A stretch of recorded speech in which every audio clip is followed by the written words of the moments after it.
Assalamualaikum Pak Ustadz. Waalaikumsalam.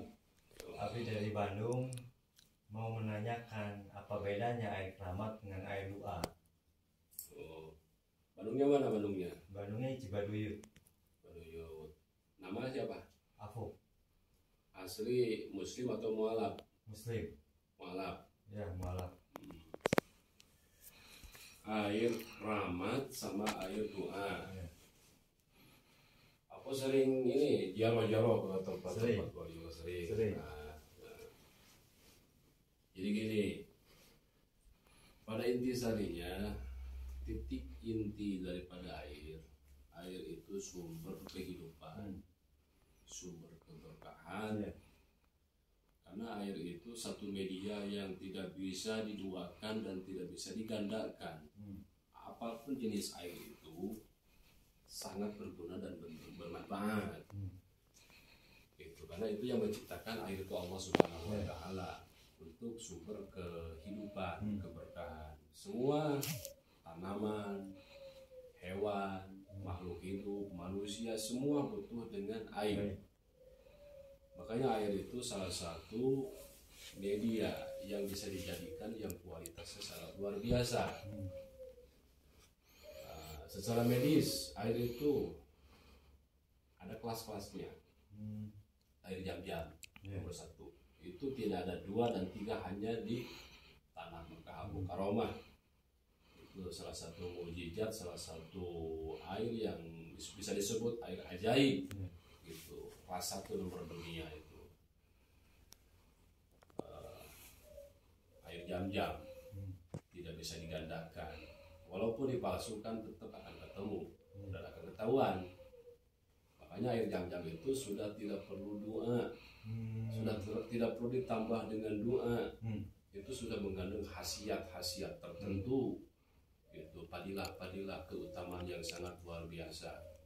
Adapun masalah doa itu hanya sebatas menambah keberkahan. Ada doa untuk minum air Zam-Zam.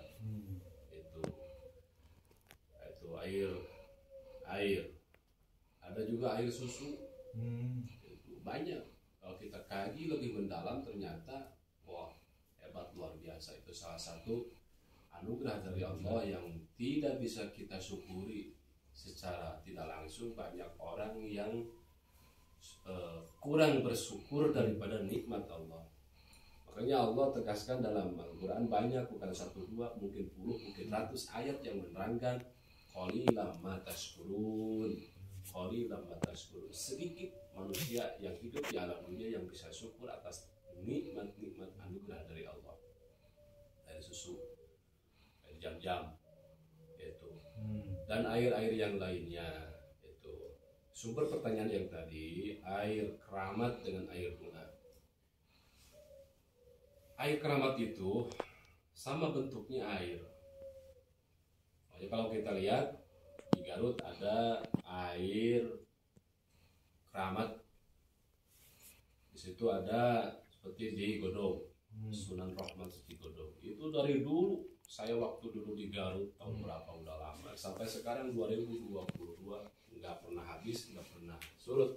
Terus makan, semakin lama musim kemarau air itu semakin jernih dan tidak pernah putus, tidak pernah surut, terus mengeluarkan air. Itu diyakini oleh berbagai kalangan air keramat yang ada di makom-makom tertentu seperti di Raden Wangsa Muhammad, Eyang Papak, Cinurung Garut.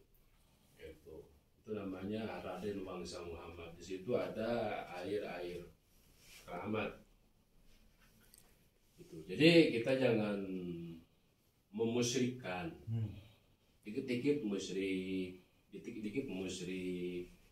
Kita lihat dulu sumber daripada air tersebut.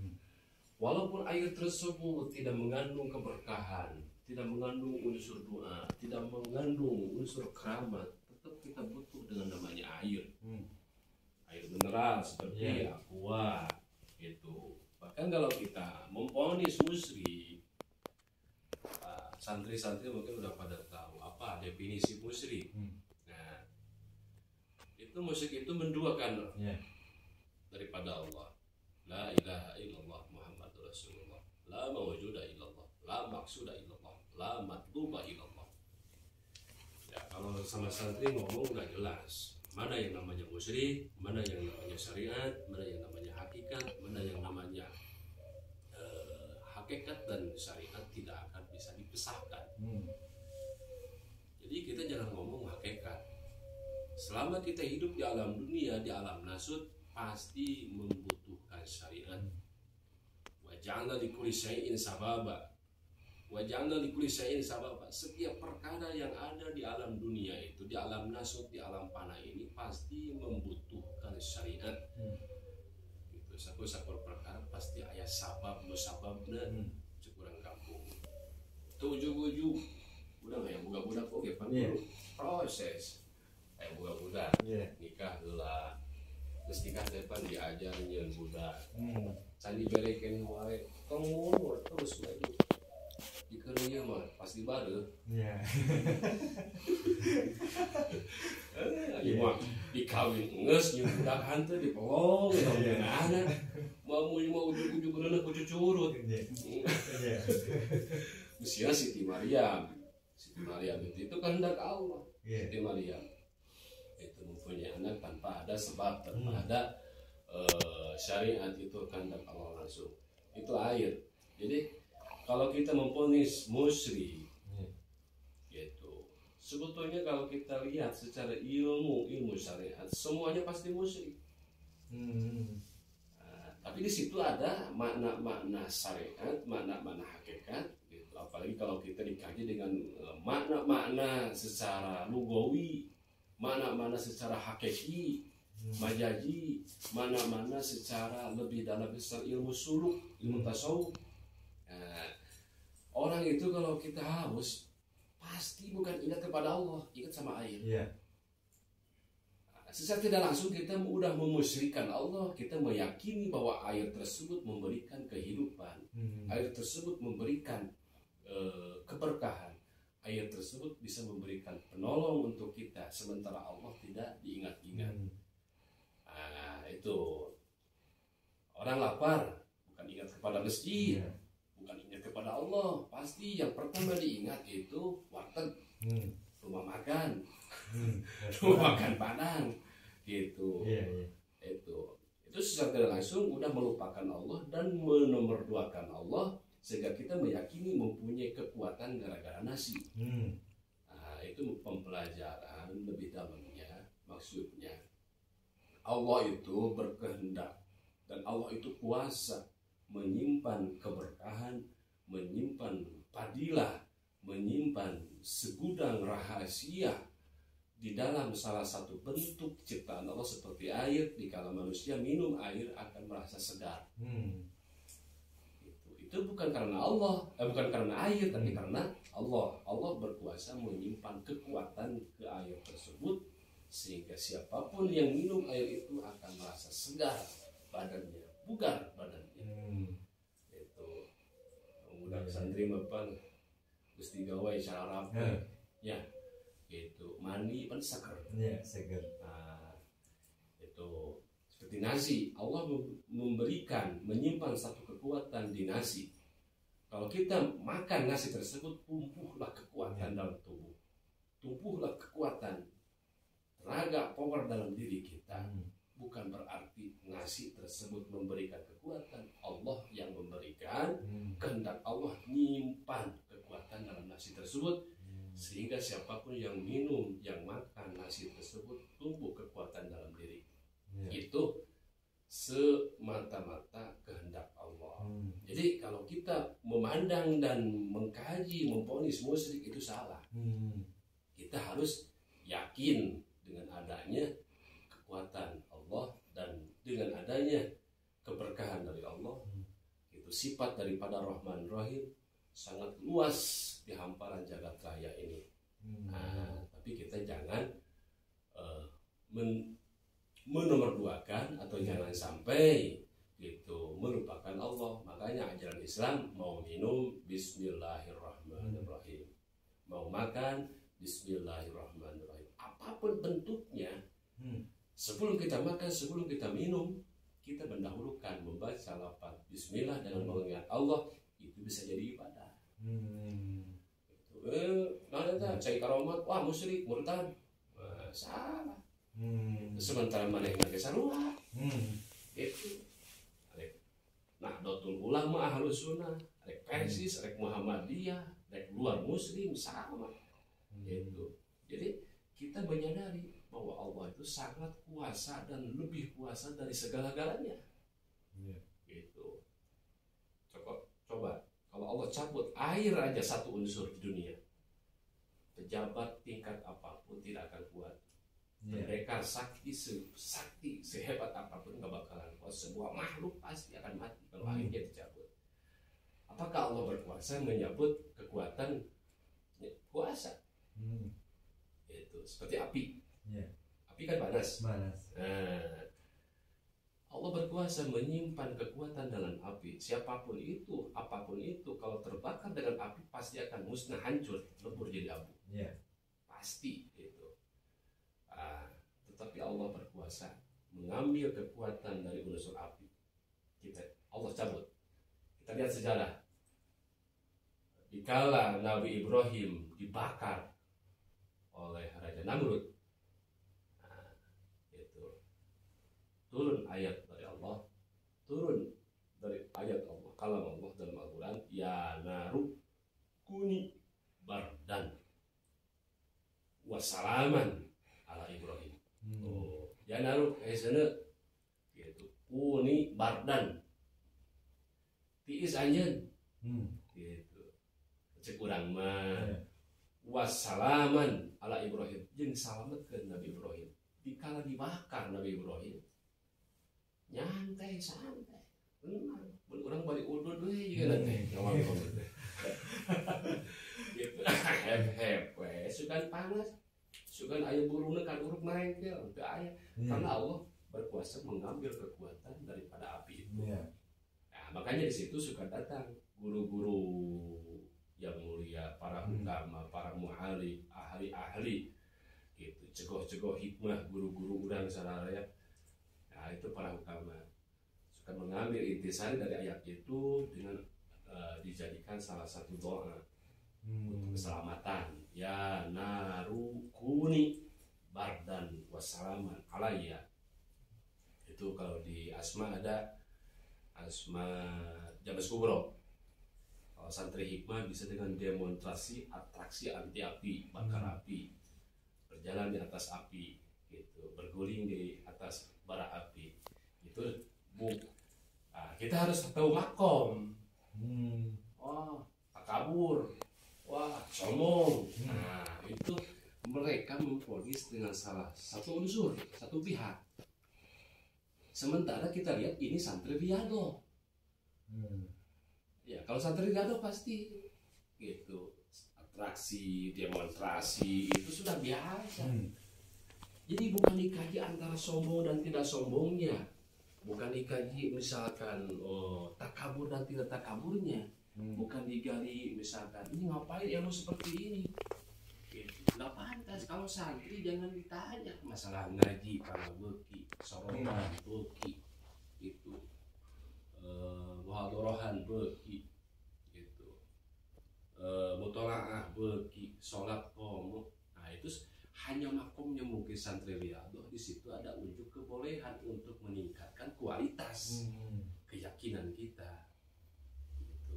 Jadi kita itu kalau memandang orang dan memvonis orang jangan satu unsur. Oh ternyata ini santri riado, itu ternyata seperti ini. Tawasul puasa wirid, tawasul puasa wirid, kita santri riado gitu. Jadi para guru-guru tertentu suka mengambil ikhtisar daripada ayat itu untuk keselamatan. Mana bahaya? Ya narukuni bardan wassalaman alayya. Diwiridkeun 33 kali, 40 kali di puasaan muti. Gitu, tarkuru. Mudaik mah. Anu kadua mah hees.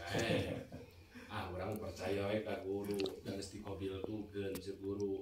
Ridho. Gitu. Santri mah moal eleh. Hees we anu wirid. Karena saat itu gak dalil.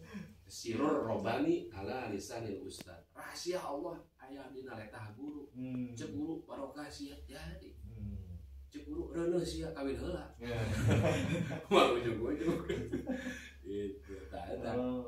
Itu air ya.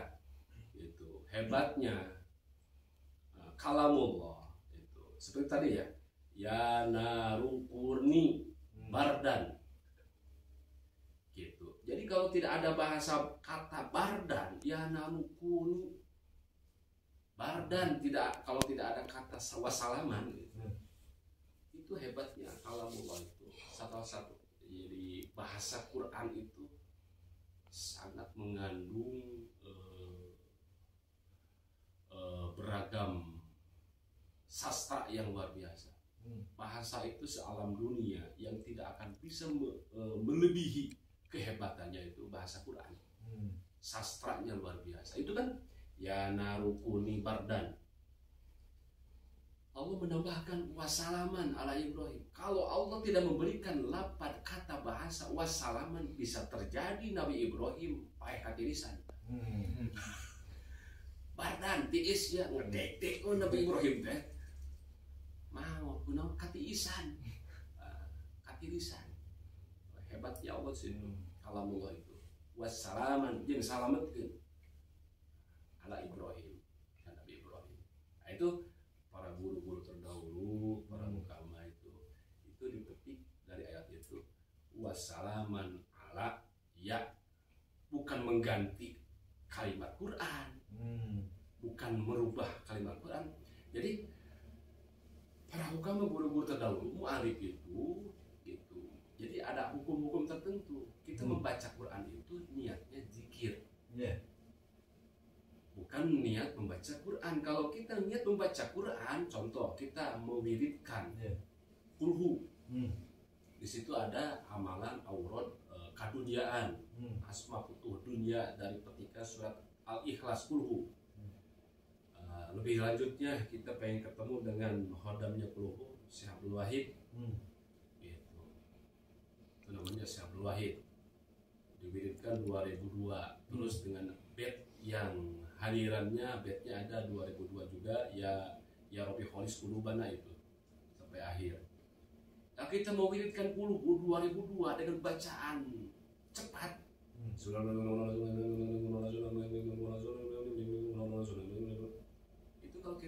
kalau kita dibawa dengan secara kajian bacaan Al-Quran itu doraka, dosa.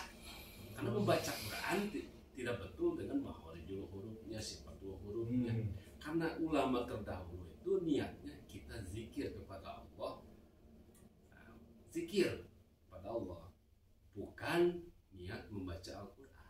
Dengan zikir itu dengan amalan surah Qul atau Al-Ikhlas. Itu amalan itu untuk keduniaan. Gitu. Itu jadi ada niatnya tertentu. Seperti kita sholat taraweh, kecepatan, pegang deing, sehingga poho, hilap, lupa. Begitu lupa imam tersebut, makmum menyebutkan atau membaca subhanallah. Interaksi konteks seperti itu, makmum bukan niat memberitahu imam. Kalau makmum niat memberitahu imam itu salah, gerakan atau rokaatnya salah, itu sholatnya batal. Berarti niatnya di situ ada niat zikir. Subhanallah. Imam pun tahu jika mendengar makmum menyebut subhanallah, oh kita kelebihan rokaat. Gitu. Itu niatnya kita zikir. Kalau niat kita memberitahu imam, batal sholatnya. Nah, itu niat. Ada mahal-mahalnya tertentu. Itu ya, makanya kita butuh ilmu dan butuh praktek, butuh waktu untuk mengetahui, membuka tabir-tabir rahasia yang Allah simpan di alam dunia ini. Lebih lanjutnya kita lebih mengenal dengan kekuasaan Allah itu, bukan untuk mengkaji, menggali sesuatu hal yang gak pasti. Justru ini udah pasti. Seperti air tadi yang ditairkan, air keramat itu salah satu bentuk air ciptaan Allah yang berada di satu tempat itu, dan makom dan tempat itu makom mulia yang dulunya mungkin dipakai kholwat oleh syekh-syekh terdahulu, oleh guru-guru terdahulu, oleh wali-wali terdahulu. Kholwat itu mengasingkan diri dari keramaian dunia, dari keasikan dunia, dari lazatnya dunia, nikmatnya udud rokok, nikmatnya kopi, nikmatnya makan, nikmatnya punya istri. Nah, yang pernah mengalami punya istri gitu. Kalau belum pernah ya nggak tahu nikmatnya gimana. Nikmatnya kita belanja, nikmatnya kita beli emas, nikmatnya kita beli mobil. Itu kholwat itu orang yang kalau versi agama luar itu disebut moksa. Jadi membangkitkan ruhani sehingga ingin usul kepada Allah. Nah, karena itu anak, istri, keluarga, tetangga itu kalau untuk orang yang menjalur ke bidang ma'rifat itu menghalangi dekatnya kepada Allah itu. Lagi aurat, lagi wirid, balanya kasuan heula. Lagi puasa, budak ceulik hayang sapeda, injem heula batur. Itu kan IQ secara dohir, pikiran dan hati itu harus nyambung. Sehingga mereka kholwat, mengasingkan diri dari keramaian dunia, diam di satu tempat. Ilahi anta maksudi warido kamatu bi'atini mahabbataka wa ma'rifataka. Allah yang kita tuju. Makan seadanya, minum seadanya. Itu secara tidak langsung daerah tersebut menebar keberkahan dan menempel dari segi unsur beribu-ribu gudang keberkahan dari satu amaliyah dari wali-wali Allah tersebut. Muncullah ada salah satu kalau wali itu namanya mungkin disebut khawarik, gitu, karomah. Kalau nabi itu mukjizat, kalau wali itu karomah.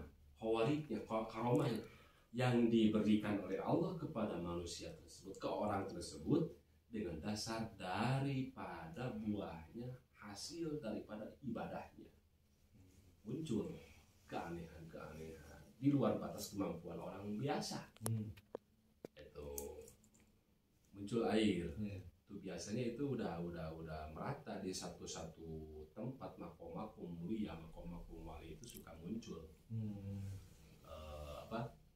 air keramat, sehingga banyak orang yang datang mengunjungi makom tersebut dengan niat ibadah kepada Allah, taqarrub kepada Allah di sisi wali-wali Allah, kekasih Allah. Jadi bukan menduakan Allah. Banyak orang yang punya paham bahwa jauh itu musyrik. Bukan, kita ibadah kepada Allah, kita mengagungkan Rasulullah, membacakan sholawat. Cuma kita itu menyadar diri kita itu manusia kotor. Mata kita banyak melihat yang haram, kuping kita banyak melihat yang mendengar yang haram, bibir kita banyak ngomong yang haram, mengupat, menggibah, memfitnah. Jadi kotor, secara ilmu rohani ini kotor. Bagaimana kasat mata kita akan terbuka kalau mata kita lihat bokep, lihat foto-foto porno, melihat yang najis yang haram-haram. Sementara kuping kita akan bisa terbuka gimana? Kuping kita gemar mendengar musik-musik yang tidak karuan, bukan mendengar lantunan-lantunan ayat suci Al-Quran, zikir-zikir yang bermakna. Bibir kita akan mustajab gimana? Berdoa. Bibir kita sehari 24 jam penuh membicarakan hal duniawi, penuh membicarakan hal-hal yang kurang bermakna. Sehingga wali-wali tersebut selama 24 jam per hari, bahkan perputaran per minggu, per bulan, per tahun, semua Allah yang dia tuju. Nah, makanya wali itu ada peribahasa, wali mah memeh mentalis dikabul. Memeh mentalis dikabul wali mah. Ari urang mah naon? Ejek geler tuhulu pet nyawa menta ka Gusti anggar teu dikabul-kabul. Tuur terus ada nasi paling kadempak tarang cari kabul ke. Nah, cek santri mah doa nu teu dikabul kabeh ge dikabul, cuman hari yang Allah tentukan. Kapan? Nah, itu semua doa dikabul. Cuman Allah menentukan hari-hari yang tertentu yang bisa menjadikan, katakan bahasa orang awam, kabulnya doa itu kapan, waktu di mana, lagi di mana. Adapun doa tersebut belum dikabul secara nafsu kita, hakikatnya dikabul, itu bisa terjadi doa itu digantungkan oleh Allah, itu disimpan nanti di akhirat, atau ditukar dengan sesuatu hal yang berbahaya. Harusnya misalkan pokok, harusnya pokok itu besok itu misalkan celaka, ketabrak motor atau peluk nguling, terus anak misalkan, betul selamat, jadinya. Jadi dengan keberkahan wali tersebut di daerah tersebut mengandung ribu-ribu keberkahan, muncullah air keramat. Contoh yang di Jawa itu makom siapa itu? Lupa lagi. Itu disuruh mengembangkan agama di Jawa Barat. Itu Cirebon apa? Lupa lagi. Mengalir lautan, istikharah, mendapat khilafat, harus duduk di satu pesisir, satu daratan dekat laut. Di situ ada murid-muridnya. Semua murid-muridnya nggak enak, nggak nyaman karena nggak ada air. Adapun air laut asin. Ketuanya muridnya tersebut mengatakan gini, seandainya di sini ada air yang jernih, saya akan selamanya berguru di sini. Nah, seorang wali itu berdoa kepada Allah, meminta berkah. Muncullah air keramat di situ. Sampai sekarang nggak habis-habis. Dekat pantai pesisir laut, semua air asin. Tapi begitu keluar air tersebut, air itu jernih, tidak asin. Dan rasanya pun bukan air laut. Harusnya bergandengan dengan laut, di situ pasti asin. Itu keberkahan yang sangat luar biasa, karomah yang sangat aneh gitu, yang diberikan oleh Allah. Itu jadi air keramat itu air yang mengandung sisi keberkahan, modal dasar, buah dasar daripada amal ibadah seorang waliullah. Itu memang kita kalau orang yang yakin mengandung keberkahan yang luar biasa untuk pengobatan, untuk penglarisan. Itu makanya kita didahulukan ziarah dulu kepada wali sohibul maqam. Di situ kita baru meminta sisi keberkahannya, ada ayat keramat kita mandi untuk membuang energi negatif. Ada wadah kita bawa ke rumah untuk anak dan keluarga. Tuh, jadi air keramat itu. Jadi yang mendoakannya bukan doa kita, doa dari wali-wali tersebut. Itu air keramat itu. Nah, air doa itu air biasa, air mineral yang disuguhkan ke seorang kiai, seorang guru, seorang ustadz meminta keberkahan daripada doa-doa dari guru tersebut. Itu dengan bacaan-bacaan tertentu, misalkan tawasul, sholawat, zikir, dan ayat-ayat doa-doa yang khusus sesuai hajat orang tersebut. Seperti untuk penglarisan, wadin binas bil haj, itu minimal 113, maksimal 12.000, 7.000, 5.000, 6.000, 1.000, asal kita tetap istiqomah. Untuk penglarisan, untuk mahabah yang mahsyur lah, id qala Yusuf li abihi ya abati inni ra'aitu ahada asyara kawkaba wa syamsa wal qamara ra'aitu li sajidin. Kalau kita merasa apa berat, kita amalkan sedikit tapi istiqomah. 11 kali, 7 kali, 3 kali, yang penting dawam. Itu bedanya air doa itu air yang disajikan kepada seorang guru dengan doa-doa tertentu yang oleh guru tersebut dibacakan, itu mengandung keberkahan. Cuman versinya lain, dan kadar kualitasnya pun berbeda. Kembali lagi kepada tauhid kita, keyakinan kita meyakini doa ini sudah diberikan, air ini sudah diberikan doa. Insya Allah ada sisi keberkahannya. Yang penting kita husnudon. Kalau kita suudon, bukan obat ya jadinya. Kalau kita husnudon, insya Allah makin terbuka keberkahannya. Tuh bedanya antara air doa dan air rahmat. Itu. Tentang manawi bade haruskan upami dina doa-doa kan tanpa sumpun teh sok aya nu ngangge mantra, aya oga anu ngangge doa anu sumberna teh tina Al-Qur'an. Namun bentana doa anu mantra eta sareng doa anu bersumber tina Al-Qur'an.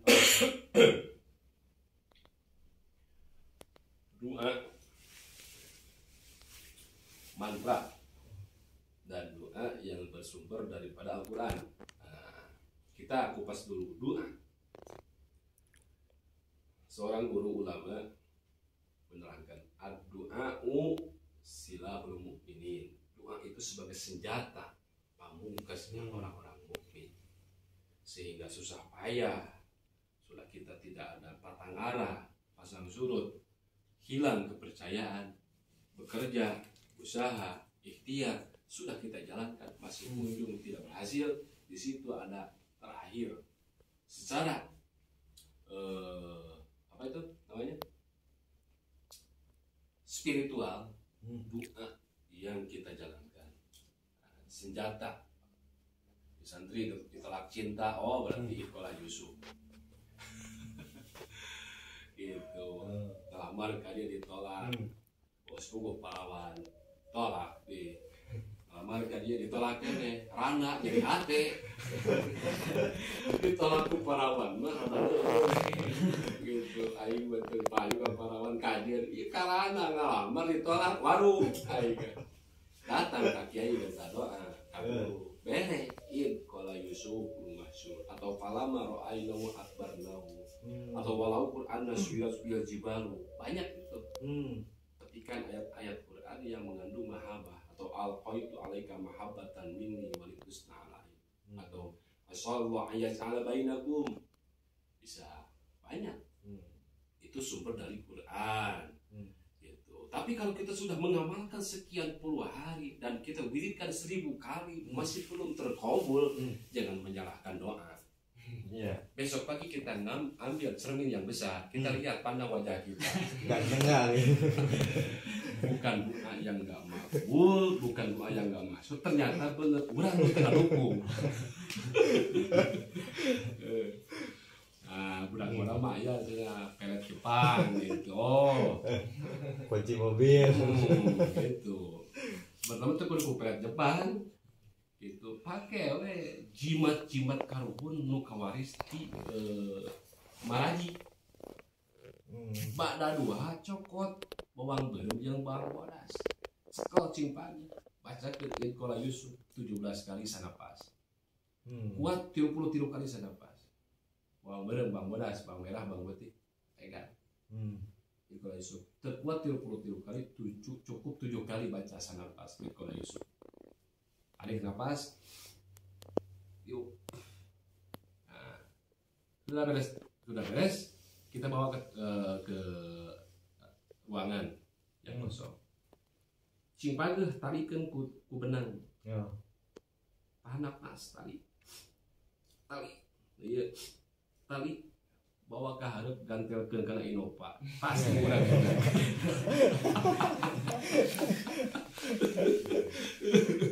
Mudah pasti. Jadi itu kembali lagi mungkin masalah jodoh, pati, bagja, cilaka itu Allah yang mengatur. Kembali lagi ke takdir, surat takdir mungkin itu bukan jodohnya. Kita husnuzon kepada Allah. Di balik itu mungkin Allah sudah memberikan yang sangat hebat luar biasa untuk diri kita sebagai golongan-golongan orang yang sholat. Itu terkait doa mantra. Doa mantra itu yang diciptakan oleh orang-orang terdahulu. Itu pelopor yang sangat masyhur di Jawa itu Kanjeng Sunan Kalijogo Kadilangu Demak atau Raden Syahid.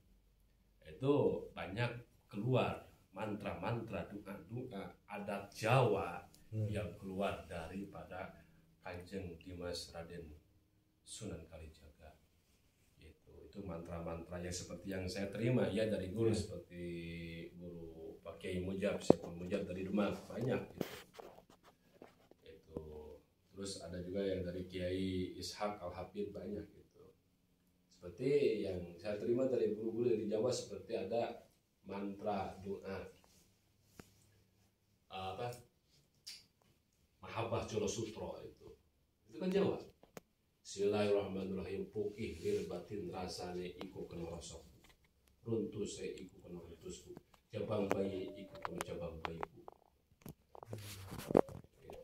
Toko welas toko asih siro marang aku.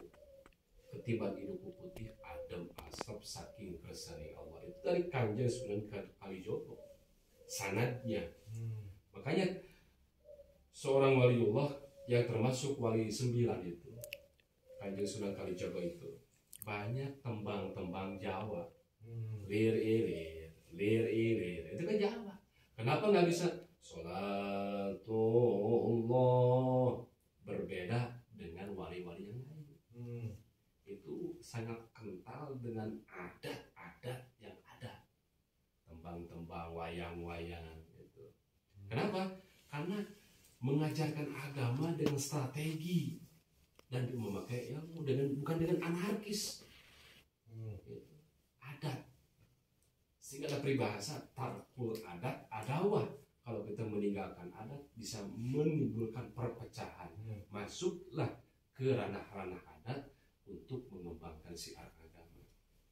Seperti muncul lagi keilmuan yang dari Jawa itu keluar dari adat Jawa. Asma Jamus Kubro.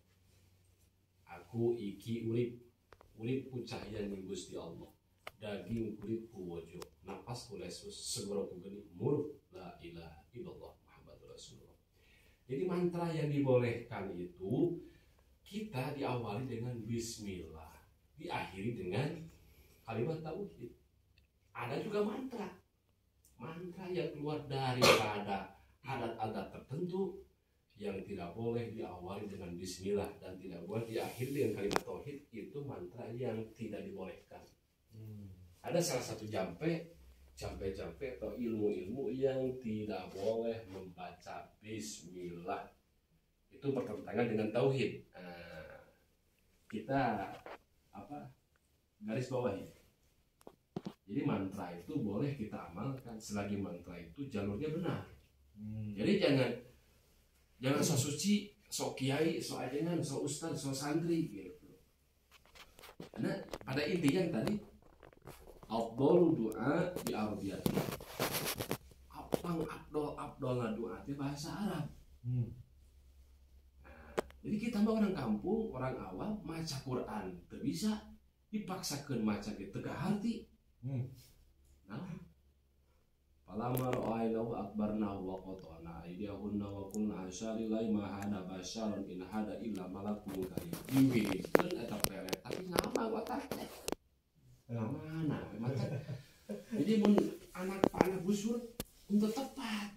Karena pikiran kita gampang, hati kita enggak fokus, tapi beda lah ngomong lagi.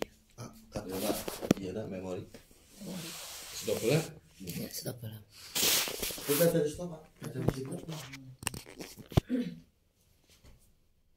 Stop. Stop bolanya.